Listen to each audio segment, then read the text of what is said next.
मित्रहो, गेल्या काही वर्षापासून लोकांनी भारतीय जनता पक्षाला चांगलं ओळखलेलं आहे. पण भारतीय जनता पक्षानं मात्र लोकांना ओळखलेलं नव्हतं. म्हणजे खरं तर त्यांनी लोकांना गृहीत धरलेलं होतं आणि त्यामुळंच त्यांचं राजकारण त्यांना हवं तसं करता येत होतं किंवा ते केलं जात होतं किंवा अजूनही तेच केलं जात आहे. लोकांना जे हवं असतं किंवा ज्या लोकांचं हित असतं अशा पद्धतीचं जनकल्याणाचं राजकारण अशा पद्धतीनं देशामध्ये राज्यामध्ये करावं असं करावं लागणारं राजकारण भारतीय जनता पक्षात आपल्याला कधीही दिसलेलं नाही. पक्ष फोडणं दिसलं, नेते पळवणं दिसलं, भ्रष्टांना स्वच्छ करणं दिसलं, त्यांना पवित्र करणं दिसलं, पण जनहिताचं मात्र हे काही दिसून आलेलं नाही आजवर तरी. आपल्या सत्तेची खुर्ची कशी कायम बुडाखाली राहील आणि फक्त आपलाच पक्ष कसा मोठा करता येईल यावरच भारतीय जनता पक्षाचं अलीकडचं राजकारण अवलंबून आहे. आणि हे दाखवणाऱ्या अशा कितीतरी घटना मागच्या काही वर्षापासून सतत घडताना आपण बघतो. जनतेसाठी आम्ही नाही, आमच्यासाठी जनता आहे असं ज्यांना ज्यांना वाटतं त्यांच्याकडून जनहित कधीही अपेक्षित नसतं आणि ते पूर्ण होऊ शकत नसतं. आपल्या देशात अलीकडं हेच तर सगळं सुरू आहे. पण आता मात्र नवी पिढी आक्रमक होऊन समोर आलेली आहे आणि जंतर मंतरच्या मैदानातून या तरुणाईनं सत्तेच्या खुर्च्यांना हादरे दिलेले आहेत. या तरुणाईला दाबून टाकण्याचा जेवढा प्रयत्न केला गेला ना, तेवढ्याच अधिक वेगानं ही तरुणाई उफाळून उसळून अशी चेंडूसारखी उसळून वर आली आणि मग केंद्र सरकारला झुकावं लागलं, नमावं लागलं.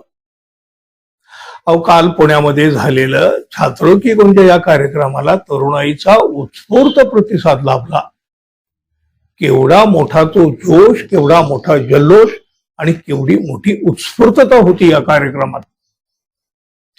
एकंदर देशभरातील तरुण म्हणजे तरुण मुलं मुली भारतीय जनता पक्षाच्या विरोधात केवळ बोलतच नाही तर आक्रमकपणे आता समोर येऊ लागलेले आहेत. त्यामुळं अनेक वर्ष झोपलेल्या किंवा मग झोपेचं सोंग घेतलेल्या राजकीय नेत्यांच्या तर झोपा उडालेल्या आहेत. देशातली नवी पिढी आपल्या विरोधात चाललेली आहे हे आता भारतीय जनता पक्षाच्याही लक्षात आलेलं आहे आणि मग त्यांना थोपविण्यासाठी आता पक्ष पातळीवरून प्रयत्न सुरू करण्यात आलेले आहेत. म्हणजे झोपी गेलेला जागा झाला नव्हे, तरुण पिढीनं त्यांना हलवून टोचवून जाग करण्याचा प्रयत्न केलेला आहे. सगळ्याच राजकीय पक्षांना आता या नव्या पिढीची जवळीक साधायची आहे.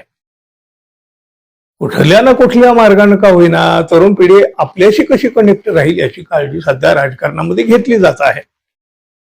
यापूर्वी याआधी तरुणाईला अजिबात किंमत दिली जात नव्हती, तरुणाईला गृहीत धरलं जात होतं. म्हणून तरुणाईची सुद्धा आजची ही अवस्था आहे.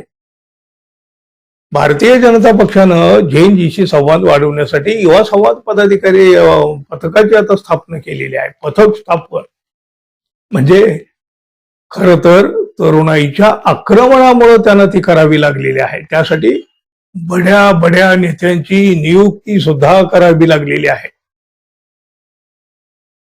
का नाही याआधी हे कधी सुचलं? या पथकाच्या माध्यमातून भाजपाकडून जैनजीच्या म्हणजे नव्या पिढीच्या अपेक्षा, समस्या आणि भविष्यासंदर्भातील विचार समजून घेण्याबरोबरच त्यांच्याशी थेट संवाद साधण्याचा पक्षाचा प्रयत्न असेल. यासाठी विशेषतः 14 ते 25 वर्ष वयोगटातील तरुणापर्यंत पोहोचण्यासाठी युवा संवाद अभियानाची तयारी भाजपानं केलेली आहे. का बरं? आता आजवर हे तरुण नव्हते का? आजवर या तरुणांच्या काही समस्या नव्हत्या का? का नाही या तरुणांच्या समस्या दुःख जाणून घ्यायची याची गरज कुणालाही वाटली? आणि बघा, या माध्यमातून तरुणांना केवळ पक्षाची भूमिका सांगण्याऐवजी त्यांचे प्रश्न, त्यांच्या अपेक्षा जाणून घेण्यावर भाजपाकडून भर दिला जाणार आहे. अहो पण हे आजवर का नाही केलं? जेव्हा तरुण आता आक्रमक होऊन समोर आल्यावर हे सगळं घडतं. भाजपाच्या या रणनीती मागं त्यांचं राजकारण आहे, हे काही वेगळं सांगायची गरज नाही. अहो बघा, आता पुढच्याच वर्षी मणिपूर, गोवा, पंजाब, गुजरात, उत्तराखंड, हिमाचल प्रदेश आणि उत्तर प्रदेशात सुद्धा विधानसभेच्या निवडणुका आहेत ना. या राज्यामध्ये तरुण मतदारांची संख्या मोठी आहे आणि त्यामुळे ही तरुण पिढी राजकीय पक्षासाठी निर्णायक ठरू शकते. त्यामुळं भाजपानं संघटनात्मक वाढीसोबत नव्या पिढीतल्या तरुण मतदाराशी थेट संवाद साधण्यावर भर दिलेला आहे. एकीकडं राहुल गांधी यांच्याकडं तरुण पिढी आकर्षित होत असताना भारतीय जनता पक्षानंही नव्या पिढीला जवळ करण्याचा मास्टर प्लॅन आता तयार केलेला आहे. कधी, केव्हापासून जाग आली? जंतर मंतरच्या दणक्यापासून. आणि आता ही छात्राव की गूंज. पण आता खूप उशीर झालेला आहे हो. बैल गेला आणि झोपा केला अशी अवस्था आता भाजपाची झालेली आहे. गेल्या काही वर्षापासून सामान्य जनता, नवी पिढी आकांत करीत राहिली, आक्रोश करीत राहिली, पण हा आवाज सत्तेच्या कानापर्यंत कधीही गेला नाही. किंवा सत्तेचे कान बंद, डोळे बंद अशी ही आपली सत्ता. आता या तरुणाईनं आक्रमण केलेलं आहे. त्या दबावामध्ये नेते आणि भारतीय जनता पक्ष यांना झुकावं लागलं आहे. कशासाठी? राजकारणासाठी, सत्तेसाठी.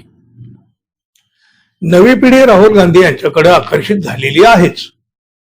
त्यामुळं आता भारतीय जनता पक्षानं कितीही मास्टर प्लॅन आणले तरी ते यशस्वी होतील असं वाटत नाही. कारण या भारतीय जनता पक्षाला आता सगळ्यांनीच आणि अगदी जवळून बारकाईनं ओळखलेलं आहे. तुम्हाला काय वाटतं मित्रांनो? भारतीय जनता पक्षाच्या अशा मास्टर प्लॅनला ही नवी पिढी भुलेल का? फसेल का? ही पिढी आता फसणारी, भुलणारी आहे का? जरूर सांगा मित्रांनो. आणि जाता जाता आपल्या चॅनलला सबस्क्राईब करावं ही अपेक्षा तर आहेच. धन्यवाद. पुन्हा भेटू. नमस्कार.